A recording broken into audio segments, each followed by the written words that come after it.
Hello student. Last lecture में हम लोग देखे थे कि कैसे साइंटिफिक मेथड्स होते हैं जिससे प्लांट को पहचाना जाता है। या तो उसमें कीज हो, कौन से कैरेक्टर कंसीडर करते हैं, और सारे मॉडर्न टेक्निक्स भी देखे थे जिससे हम लोग प्लांट को आइडेंटिफाई कर सकते हैं। लेकिन बच्चों, जब एक बार पौधे की पहचान हो जाती है तो क्या हम उसका नाम अपने मर्जी से कुछ भी रख सकते हैं? ऐसा बिल्कुल नहीं है।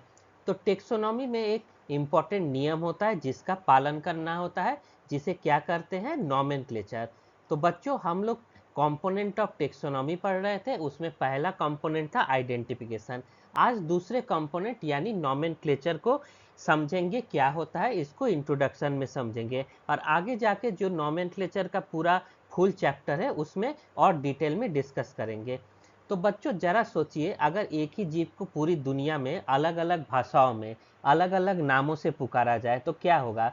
तो वैज्ञानिकों के बीच इतना कंफ्यूजन हो जाएगा कि हमेशा के लिए हम समझ भी नहीं पाएंगे कि इस प्लांट को ऐसा कहते हैं। जब भी आप कहीं गांव में जाते हैं तो वहाँ कुछ और नाम दिया जाता है किसी चीज़ का, उस पौधे का, किताबों में कुछ और रहता है और आपके रीजन में कुछ और रहता है। तो ये प्रॉब्लम दुनिया भर में है। तो इसी कंफ्यूजन को मिटाने के लिए जीवों को एक प्रमाणिक और ग्लोबल नेम देने का एक अभियान चला। तो बच्चों, ये जो नॉमेनक्लेचर है इसका डेफिनेशन क्या है? तो नॉमेनक्लेचर क्या है? इज द साइंस, एक विज्ञान है, assigning scientific names to organism, यानी जीवों को एक प्रामाणिक वैज्ञानिक नाम देने के विज्ञान को ही हम क्या कहते हैं? नॉमेनक्लेचर। ऐसा विज्ञान जो जीवों को नाम देता है। तो बच्चों, नेचर और साइंस में इसके तीन बड़े नियम है जो ये सुनिश्चित करता है कि सही नाम दिया जाए। इसका सबसे पहला बिंदु है स्टेबिलिटी, यानी स्थिरता। नाम ऐसा हो जो बार बार बदले नहीं और लंबे समय तक स्थिर हो। कभी कभी आप लोग सुनते हैं कि आपके दादाजी हो, नाना जी हो, कुछ और टर्म यूज करते हैं किसी चीज के लिए, आप कुछ और करते हैं, तो समय के साथ साथ वो बदल जाता है। लेकिन टेक्सोनॉमी में जो नाम रखा गया वो क्या होगा? बार बार बदलेगा नहीं, वो स्थिर होगा। दूसरा सबसे इंपॉर्टेंट है यूनिफॉर्मिटी। इसका क्या मतलब है? पूरी दुनिया में जो नाम हो वो एक ही नाम हो, ये नहीं कि किसी का नाम यहाँ कुछ और हो और दूसरी जगह आ जाए। तीसरा है यूनिवर्सिटी।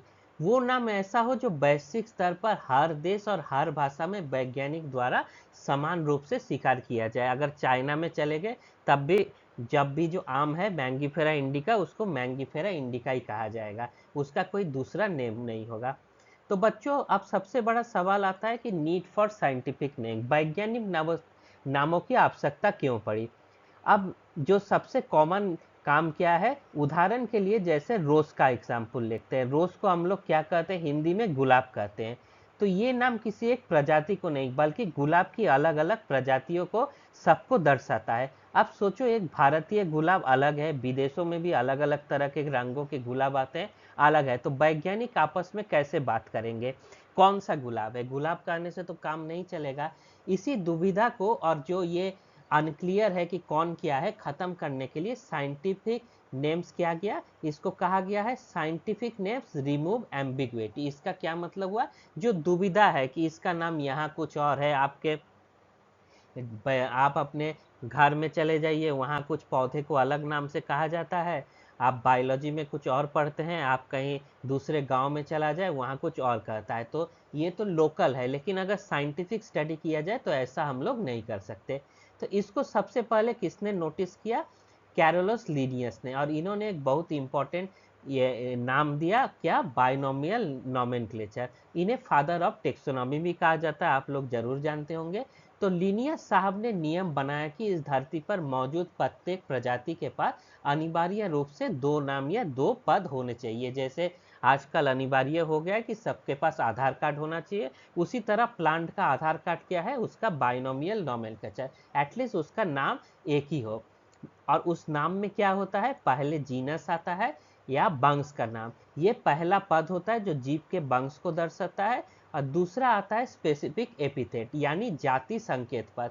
ये दूसरा पद होता है जो उसकी विशिष्ट प्रजाति या जाति को बयां करता है। जैसे यहाँ लिखा है मैंगीफेरा इंडिका, तो मैंगीफेरा क्या है? मैंगो है, और उसका स्पेसिफिक स्पीसीज क्या है? इंडिका, जो भारत में पाया जाता है। तो बैंगीफेरा का वंश जीनस है और इंडिका इसकी विशिष्ट जाति या स्पेसिफिक एपिथेट को बयान करता है। तो बच्चों ये सब कैसे डिसाइड होता है कि कौन नाम देगा? तो सबसे पहले एक गवर्निंग बॉडी बनाया गया। इस बॉडी का क्या नाम है? International code of nomenclature for algae fungi and plants. तो बच्चों कॉम्पिटिटिव एग्जाम में बहुत पूछा जाता है कि कौन सा संगठन है जो प्लांट टेक्सोनॉमी के लिए है। ये एनिमल टेक्सोनॉमी के लिए नहीं है, ये प्लांट टेक्सोनॉमी के लिए। पहले था international code of binomial nomenclature, अब इसको बदल के इसका नाम क्या कर दिया गया है? ICN, international code of nomenclature for algae के लिए, फंजाई के लिए और प्लांट्स के लिए। ये बस फंजाई, एल्गी और प्लांट के लिए करता है। और बच्चों इसमें क्या होता है, हर साल इसमें मीटिंग होते हैं और नए प्लांट आते हैं, उनका नाम जोड़ा जाता है, कुछ नाम चेंज किए जाते हैं।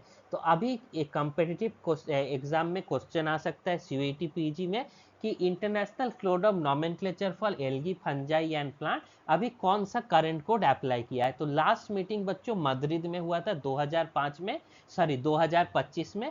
तो अभी मद्रिद कोड चल रहा है। यही सब डिसाइड करता है कौन सा नया प्लांट क्या नाम होगा, जो भी आएगा इसी में अपडेट होता है, इनके जो निकलता है प्रोसीडिंग उसमें। इससे पहले 2008 में हुआ, 2018 में हुआ था, वो शेंजेन में हुआ था चाइना में, तो उसे शेंजेन कोड कहा जाता है। तो स्टूडेंट जो इंटरनेशनल कोड ऑफ नॉमेनक्लेचर है उसके कुछ खास प्रिंसिपल है जिसको फॉलो करके ही नॉमेनक्लेचर यानी नाम रखने का काम किया जाता है।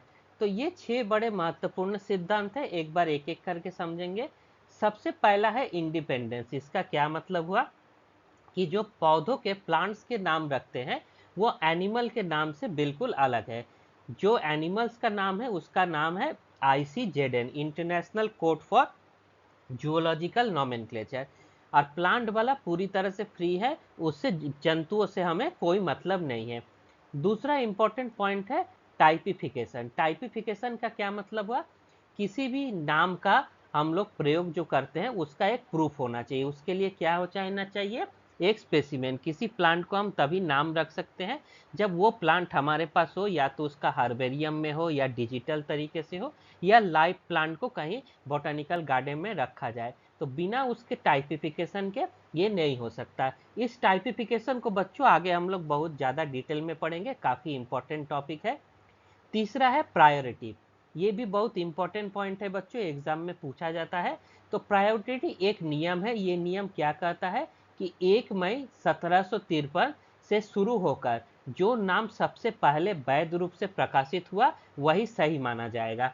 तो अगर मान लीजिए कोई नाम 2000 में आया और कोई दूसरा वैज्ञानिक खोज करके 2026 में कहता है ये नाम रख लो, अगर वही सेम स्पीसीज होगा तो जो सबसे पहले नाम उसको रखा होगा वही वैलिड माना जाएगा, नया नाम को वैलिड नहीं माना जाएगा। इसी से जुड़ा जुड़ा है वन करेक्ट नेम। प्रत्येक टेक्सान के लिए केवल और केवल एक ही सही नाम हो सकता है। ये नहीं है कि हम रोजा इंडिका को कुछ और नाम दे दे, रोजा इंडिका एक ही नाम होगा। अगला पॉइंट है लैटिन नेम। बच्चों ये बहुत इंपॉर्टेंट है। नाम चाहे जहां से भी उत्पन्न हो, उन्हें हमेशा लैटिन भाषा के रूप में ही माना जाएगा। तो बच्चों आप लोग पूछेंगे लैटिन ही क्यों, इंग्लिश क्यों नहीं? ज़्यादातर साइंस तो इंग्लिश में है। तो बच्चों ये इतिहास में हम लोग जाते हैं तो जब कैरोलस लिनियस शुरू किए थे या उनके जो समकालीन वैज्ञानिक थे सारे लैटिन का ही यूज़ करते थे। तो जो पहले यूज़ किया वही चलता आ रहा है। तो आप पूछेंगे अभी तो इंग्लिश में होता है तो क्यों ना आप चेंज कर दिया जाए? क्योंकि बच्चों लैटिन जो भाषा है अब डेड भाषा है, उसे डेड लैंग्वेज कहते हैं। किसी भी देश में एक बस वेटिकन सिटी है वहीं बोला जाता है, उनका लैंग्वेज है, बाकी लैटिन को कहीं नहीं बोला जाता है। तो डेड लैंग्वेज होने का क्या फायदा है कि अब उस भाषा में कोई बदलाव नहीं आएगा। तो जो उसके मीनिंग है वो पुराने ही है और कभी बदलेंगे नहीं, वो वैसा ही रहेगा। तो इसीलिए वैज्ञानिक सोचे इतना नाम बदलने का क्या जरूरत, जब एक पूरा लाइब्रेरी हमारे पास है उसी को कंटिन्यू करते हैं और सभी लोग उसी को आगे भी मानेंगे। इसीलिए लैटिन नेम को माना जाता है। दूसरा बच्चों अगला नियम क्या है? Retroactive rules. नामांकन यानी नॉमेनक्लेचर पिछली तारीखों से भी लागू होते हैं जब तक उन्हें विशेष रूप से सीमित ना किया जाए। इसका क्या मतलब हुआ? मान लीजिए कोई नया नियम आ गया, जैसे इंटरनेशनल कोर्ट ने कुछ नियम बदला, तो जो पुराने प्लांट्स थे उसको भी उसी नियम के आधार पर ही नाम दिया जाएगा। अगर कुछ खास स्थिति ना हो तो उसको चेंज करना पड़ता है। तो ऐसा ये 6 इंपॉर्टेंट रूल है। तो बच्चों आगे के वीडियोस में जब हम लोग बाइनोमियल नोमेनक्लेचर को डिटेल में समझेंगे तो इन रूल्स के अंदर भी जो रूल्स है उनको भी थोड़ा देखा जाएगा। तो बच्चों अगला इंपॉर्टेंट पॉइंट है टेक्सोनॉमी, हायरार्की एंड सफिक्स। ये तो हम लोग टेक्सोनॉमी में ज़्यादा डिस्कस करेंगे, जब उसको हम लोग डिटेल में देखेंगे जो क्लासिफिकेशन की हायरार्की होती है। अभी थोड़ा सा इसमें आ गया है तो इसको भी समझ लेते हैं। तो ये क्या होता है? तो बच्चों जब हम किसी पौधे को क्लासिफाई करते हैं तो उसके प्रत्येक रैंक या स्तर को पहचानने के लिए नाम के अंत में एक विशिष्ट सफिक्स जोड़ता है। आप लोग सोचते होंगे कि प्लांटी ही क्यों कहा जाता है, अंत में एई क्यों लगाया जाता है, डिवीजन में फाइटा क्यों लगाया जाता है, क्लास में ओप्सिडा क्यों लगाया जाता है? तो बच्चों ये नियम है क्योंकि उससे क्या होगा, कोई आइडेंटिफाई कर सकता है कि वो कौन सा हायरार्की है। तो जैसे हमारा पादप जगह प्लांटी है, हमेशा एई से खत्म होता है। डिवीजन क्या है, जैसे मान लीजिए मैग्लिनोफाइटा है तो डिवीजन हमेशा ओफाइटा से खत्म होगा। क्लास हमेशा मैग्लिनोप्सिडा है तो ऑप्सिडा से खत्म होता है। ऑर्डर रोजेल्स है तो हमेशा एल से खत्म होगा। फैमिली एसी से खत्म होता है। और जीनस और स्पीसीज के नाम होते हैं जो लैटिन में होते हैं। तो स्टूडेंट अब एक बाइनोमियल नोमेनक्लेचर का यहाँ उदाहरण दिखाया गया है। ये रोजा इंडिका एल लिखा है। इसके हर पार्ट को समझते हैं। तो सबसे पहले क्या है, जीनस है। इसका पहला अक्षर किससे है?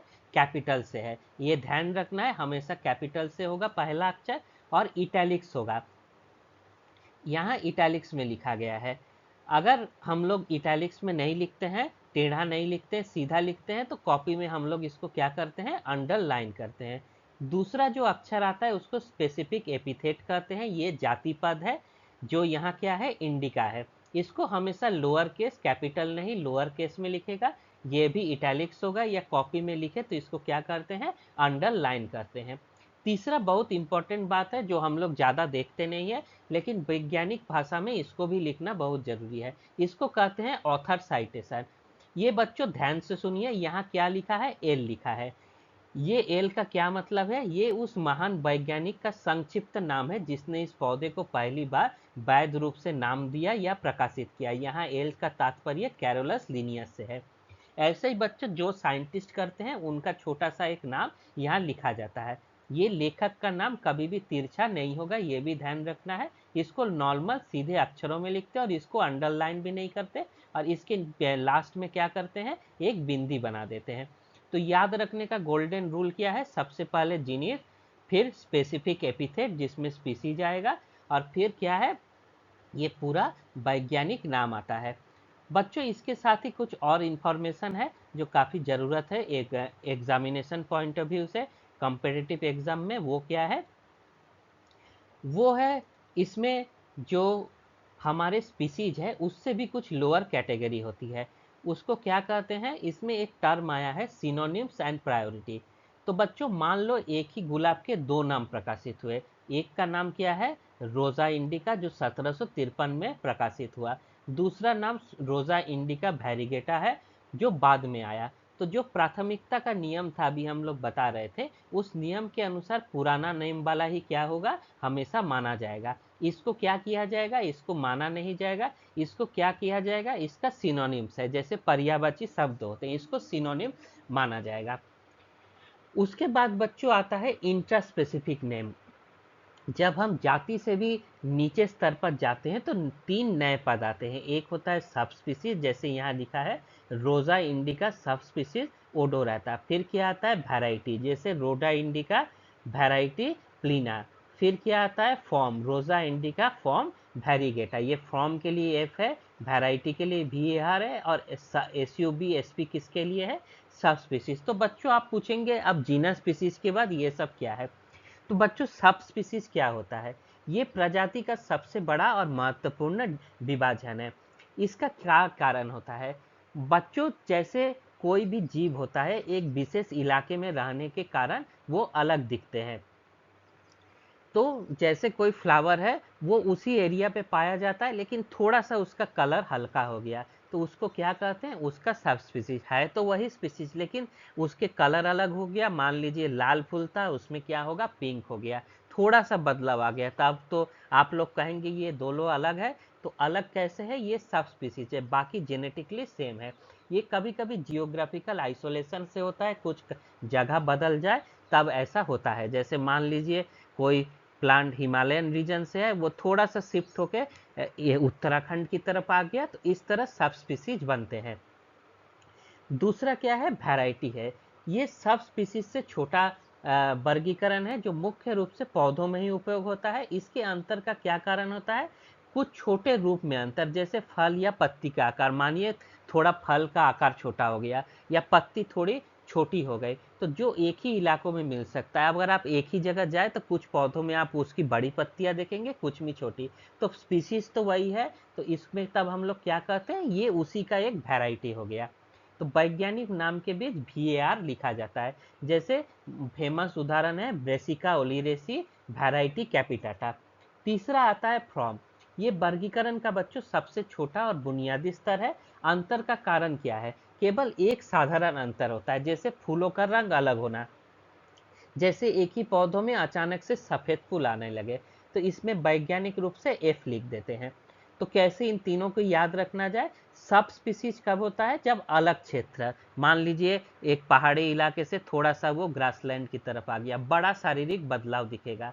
वैरायटी में क्या होगा, एक ही क्षेत्र में छोटा सा प्राकृतिक बदलाव, मान लीजिए खेती और प्राकृतिक कोई पौधा, मान लीजिए चना लगाए, खेत में उग रहा है तो उसका लीफ थोड़ा बदल गया, वही जंगल में है तो उसका रूप थोड़ा बदल गया। और फ्रॉम क्या होते हैं, एक ही समान क्षेत्र में होते हैं और एक केवल छोटा सा बदलाव आता है।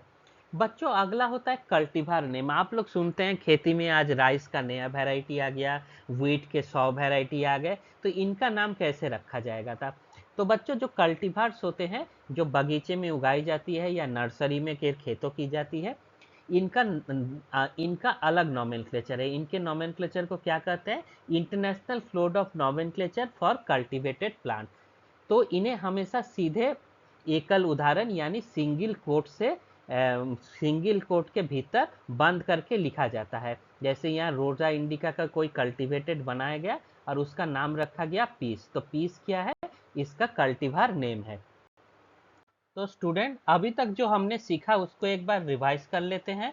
तो नाम हमेशा किस में लिखा जाता है, लैटिनाइज में लिखा जाता है।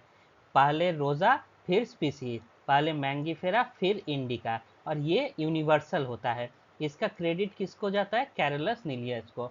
हमेशा क्या करना है, पहला जो जीनस होगा वो कैपिटलाइज होगा, स्मॉल लेटर नहीं होगा। तीसरा क्या है, हमेशा इटैलिसाइज होना चाहिए, जनरल नहीं लिखेंगे।